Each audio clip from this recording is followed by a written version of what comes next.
Bonjour, chers amis et collègues, et bonjour à tous ceux et toutes celles qui, comme moi, sont passionnés de théâtre. J'aime bien les bonnes histoires. D'aussi loin que je me souvienne, tout ce que j'ai appris et qui a de l'importance à mes yeux, je l'ai appris par la voie des contes.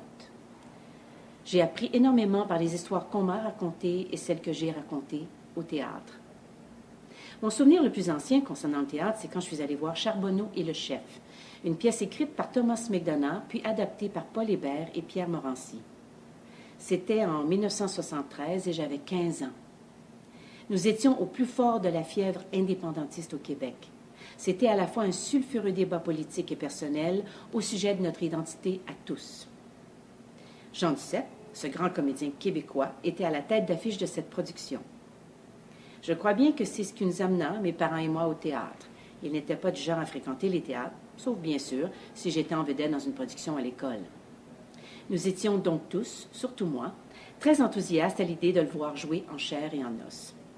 Toutefois, ce qui m'est arrivé ce soir-là surpassa mes attentes.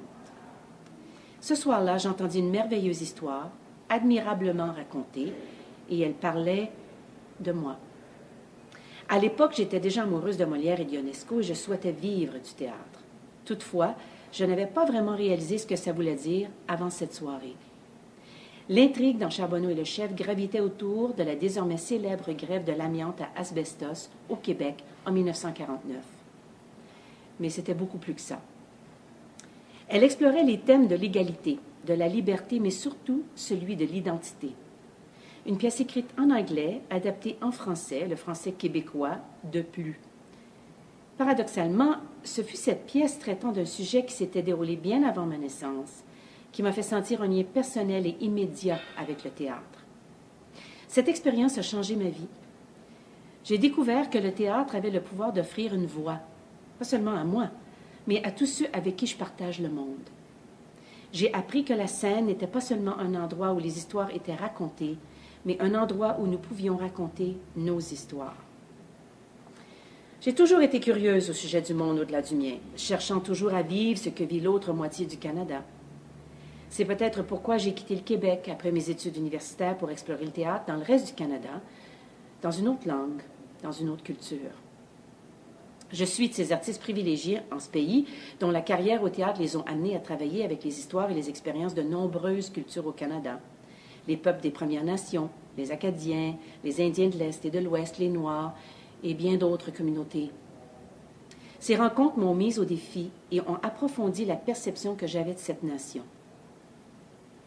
Je crois que cette idée que nous nous faisons de la nationalité, de notre identité, provient de la diversité de nos origines et de notre histoire. Cette idée a été formée par la façon dont nous nous exprimons, dans le langage de nos histoires. Notre plus beau travail, nos plus belles expériences proviennent de nos différences et des rencontres avec l'autre. Au fur et à mesure que nous reconnaissons ces différences, nos identités uniques ainsi que celles que nous avons en commun sont mises en lumière. Nos voix deviennent plus claires, nos histoires plus fortes. Je crois que c'est la responsabilité du théâtre de se faire le reflet de cette diversité. Et ce, pas seulement à travers l'origine ethnique et la langue, mais en dévoilant la multitude des pratiques des arts de la scène qui forment la communauté artistique. Lors de mes voyages, j'en suis venue à comprendre la merveilleuse étendue de la communauté artistique qu'est celle du théâtre canadien. Un paysage formé par les arts de la scène qui est constamment façonné par la diversité de ces artistes dans la pratique de leur art. C'est cette diversité que le théâtre doit célébrer. Grâce à ces rencontres avec l'autre, j'apprends à me sentir chez moi dans l'inconfort et dans ce qui ne m'est pas familier. C'est avec ces différences que je sors de ma complaisance, que je suis mise au défi de travailler plus fort, de travailler mieux. Le théâtre doit se permettre de créer le malaise, d'être violent par ses choix, d'explorer les dangers d'une vie bien remplie. Les meilleures histoires sont celles pleines de surprises. Ce sont des voyages permettant la découverte des autres ainsi que de soi. Alors dans ma vie, comme dans mon travail, je dois m'aventurer au royaume du « je ne sais pas ». Après tout, j'aime bien les bonnes histoires. Merci.